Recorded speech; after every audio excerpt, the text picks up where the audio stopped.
नमस्कार दोस्तों। आज एक भारत के सर्वोच्च न्यायालय का एक बहुत ही महत्वपूर्ण जजमेंट आया है, तो आज उसकी बात करेंगे।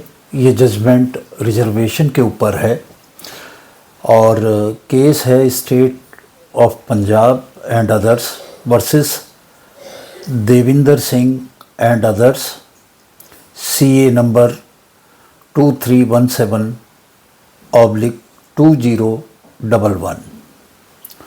ये निर्णय 1 अगस्त को सुप्रीम कोर्ट ने सुनाया और ये जजमेंट है कि जो शेड्यूल कास्ट और शेड्यूल ट्राइब्स का जो रिजर्वेशन है उसमें जो क्रीमी लेयर है उसका होना, और जो क्लासेस हैं इसमें शेड्यूल कास्ट में और शेड्यूल ट्राइब्स में उसकी सब क्लासेस की मंजूरी देना कि स्टेट गवर्नमेंट इस पे अपनी सब रिजर्वेशन सब क्लासेस बना सकती है। जो इसके अंदर क्लासेस हैं, जो जातियां हैं, उन जातियों को अगर वो जातियां डेवलप नहीं हुई हैं, रिजर्वेशन का बेनिफिट उनको नहीं मिला है, और कुछ विशेष जातियों को शेड्यूल कास्ट के अंदर और शेड्यूल ट्राइब के अंदर बेनिफिट मिल गया और वो ही लगातार उस बेनिफिट को लेते जा रहे हैं और कुछ को नहीं है, तो राज्य सरकार चाहे तो इसकी सब कैटेगरी बनाकर उन लोगों को उनका जो रिजर्वेशन है वो सुरक्षित कर सकती है।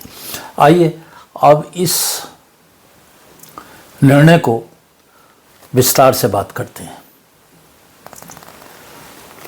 तो ये जो सब क्लासिफिकेशन की बात करी, ये 7 जजेस की सुप्रीम कोर्ट में बेंच थी, जिसमें भारत के चीफ जस्टिस DY चंद्रचूड़ थे, justice BR Gavai, justice Vikram Nath, justice Bela Trivedi, justice Pankaj Mithal, justice Satish Chandra Sharma और मनोज मिश्रा साहब थे।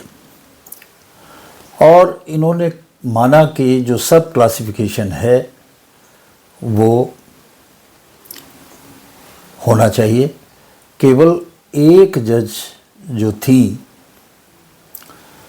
जस्टिस त्रिवेदी, बेला त्रिवेदी, उन्होंने किन्हीं कारणों की वजह से, किन्हीं दूसरे कारणों की वजह से इस जजमेंट की तायीद नहीं की, इस पर सहमति ना दी, तो 6-1 से ये जजमेंट सुप्रीम कोर्ट ने पास कर दिया।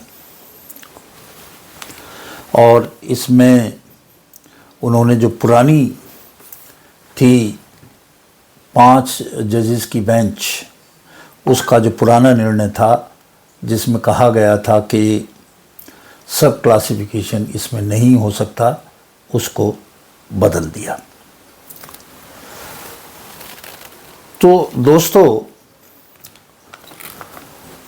एक एक्ट पंजाब सरकार ने 2006 में बनाया था और उस एक्ट का नाम था Punjab schedule castes and backward classes act reservation in services 2006। इसमें एक सेक्शन है, एक धारा है 4(5)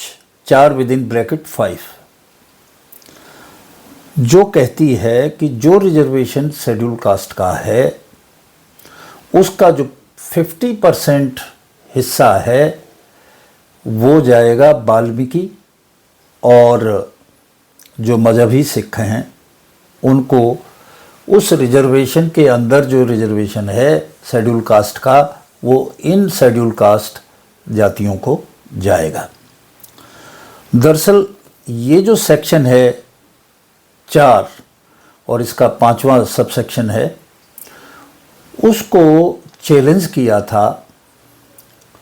और जो हाई कोर्ट है, high court Punjab and Haryana high court, उसने 29 मार्च 2010 में ये पाया कि ये जो सेक्शन है, जो सरकार ने जो एक्ट बनाया है, जिसमें 50% रिजर्वेशन वाल्मीकि और जो मजहबी सिख हैं उनको दिया गया है, रिजर्वेशन के अंदर जो रिजर्वेशन दिया गया है, ये असंवैधानिक है। और हाई कोर्ट के इसी डिसीजन को सुप्रीम कोर्ट में चैलेंज किया गया था और अब सुप्रीम कोर्ट ने अपना जजमेंट दिया और ये बातें कही कि कैटेगरी के अंतर्गत भी सब कैटेगरी हो सकती है, क्योंकि सबको एक जैसा डेवलपमेंट, एक जैसा फ़ायदा रिजर्वेशन का उस कैटेगरी में नहीं हो रहा है।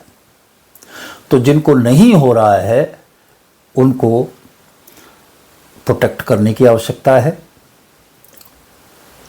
ये बात कही।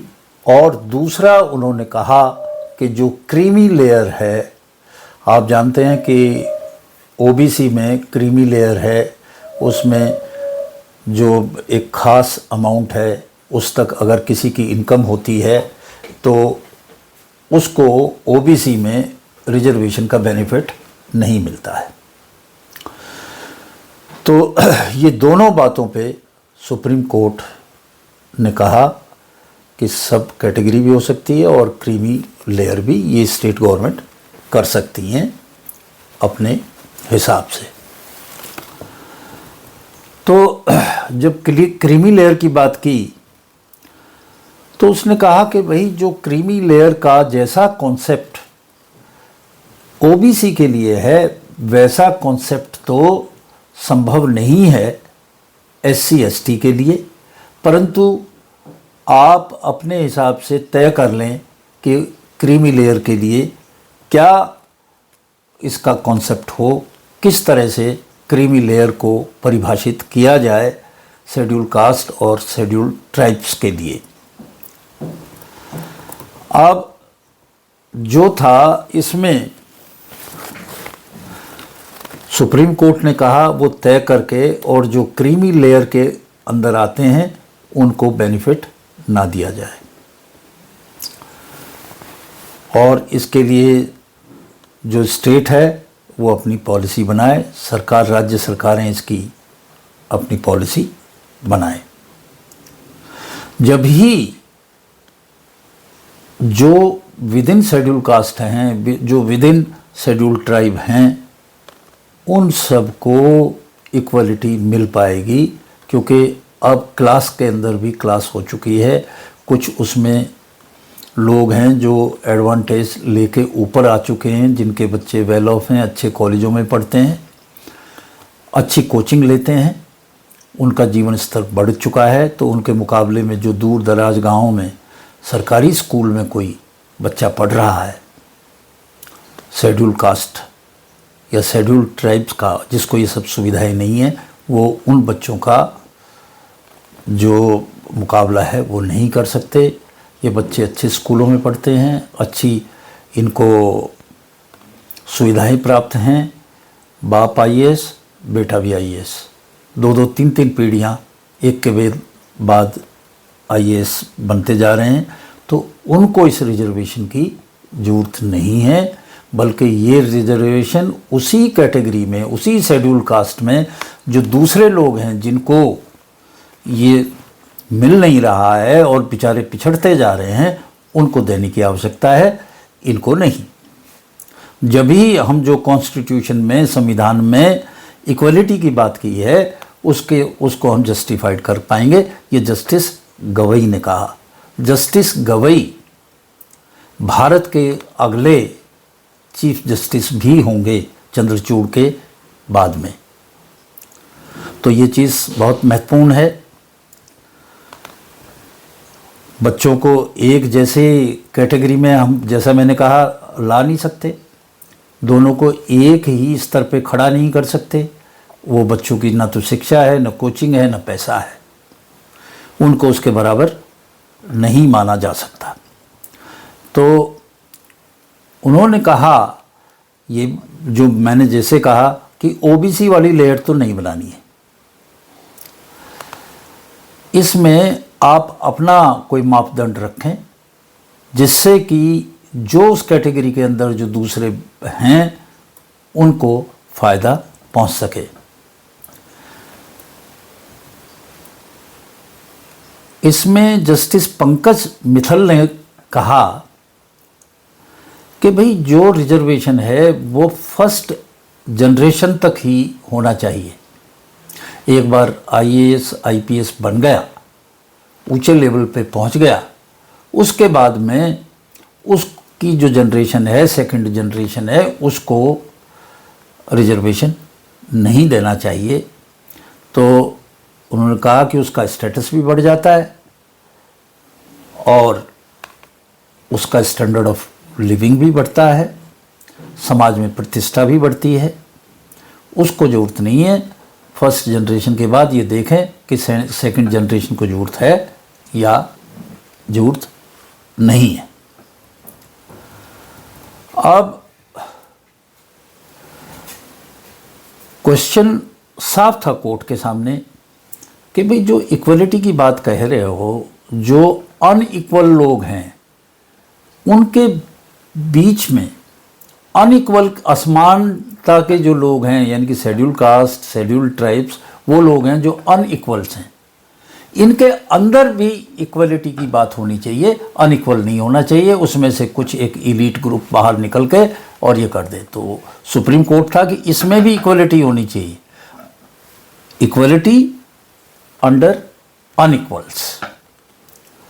और जो बड़ी महत्वपूर्ण बातें कही हैं, उन्होंने कहा कि साहब एक बच्चा है, आईएएस का है, आईपीएस का है, अच्छी जगह पढ़ता है, एक शेड्यूल कास्ट का बच्चा है जो ग्राम में रहता है, वो ग्राम पंचायत के, जिला परिषद के स्कूल में पढ़ता है, वो उसका भला मुकाबला कैसे कर सकता है?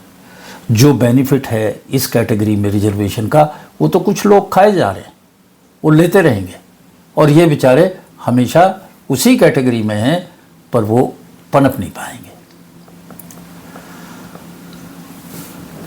तो ये जो फर्स्ट कैटेगरी है जिसमें पहले बन चुके हैं वो, और सेकंड कैटेगरी जो नहीं बने हैं वो, जिनके पास संसाधन कम हैं, दोनों में बड़ा अंतर है।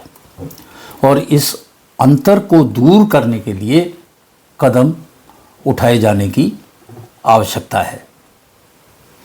जैसे ही आदमी किसी ऊंचे स्तर पे पद पाता है तो उसका जो, जैसे ही अर्बन एरिया में जाता है, मेट्रोपॉलिटन एरिया में जाता है, उसका स्टेटस बढ़ने लगता है, सोशल स्टेटस भी बढ़ता है और इकोनॉमिक स्टेटस भी बढ़ता है। परंतु जो गांव में है, दूर दराज में है, जो पिछड़ा हुआ है, उसी कैटेगरी में नीचे है, उसका तो बेचारे का वही सोशल स्टेटस है, वही इकोनॉमिक स्टेटस है। यहाँ तक की बात है कि ये जो कैटेगरी बन चुकी है विद इन कैटेगरी, ये उनको अपने पास बैठा के बात करना भी पसंद नहीं करते। ऐसा भेदभाव भी नज़र में आया है। अब उन्होंने साफ कहा, जस्टिस गवई ने, कि भाई एक का बच्चा सेंट स्टीफेंस कॉलेज में पढ़ता है, सेंट पॉल हाई स्कूल में पढ़ता है और कोचिंग करता है अच्छे इंस्टीट्यूट से, वो आईएएस आईपीएस बनेगा या वो बनेगा जिसको ये सब सुविधाएं नहीं है? तो जिसको सुविधाएं नहीं है उनको सुविधाएं देने की आवश्यकता है।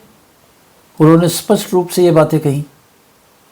हाँ, ये बात भी इस निर्णय में कही गई कि अगर कोई रिजर्वेशन के आधार पे चपरासी बनता है, कोई छोटी मोटी नौकरी पाता है, तो उसके बच्चों को वो रिजर्वेशन कंटिन्यू रहना चाहिए, उसको मिलना चाहिए। पर जो ऊंचा पद पाता है उसको नहीं मिलना चाहिए। ये बड़ा इन्होंने जो है महत्वपूर्ण निर्णय दिया। अब इस निर्णय को किस तरह से राजनीतिक पार्टियां देखती हैं, किस तरह से इसको राज्य सरकारें देखती हैं, ये अभी देखने की बात है।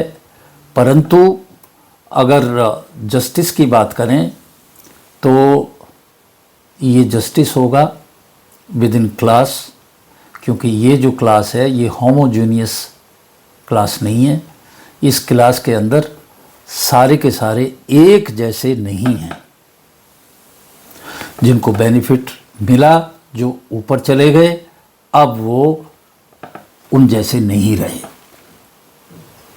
तो उसमें जो बचा हुआ क्लास है, जो बचे हुए लोग हैं, जो अभी बैकवर्ड हैं विद इन शेड्यूल कास्ट और शेड्यूल ट्राइब, उनको प्रोटेक्शन मिलना चाहिए, उनको ये बेनिफिट मिलना चाहिए। एक अच्छा निर्णय है, हम इसका स्वागत करते हैं। और देखिए अब आगे इसके क्या परिणाम होते हैं। पर ये पक्का है कि जो भाई पिछड़े हुए हैं उस कैटेगरी में, उनको ऊपर तो लाना पड़ेगा। इसमें कोई इफ़ एंड बट नहीं, कोई पॉलिटिकल बातें नहीं, ये सीधी स्पष्ट बात है। तो ये सुप्रीम कोर्ट का निर्णय है। सरकार इनको कैसे लेती है, कैसे इस पे आगे चलते हैं, ये देखने की बात है। आज इन्हीं शब्दों के साथ मैं आपसे विदा लेता हूँ। नमस्कार।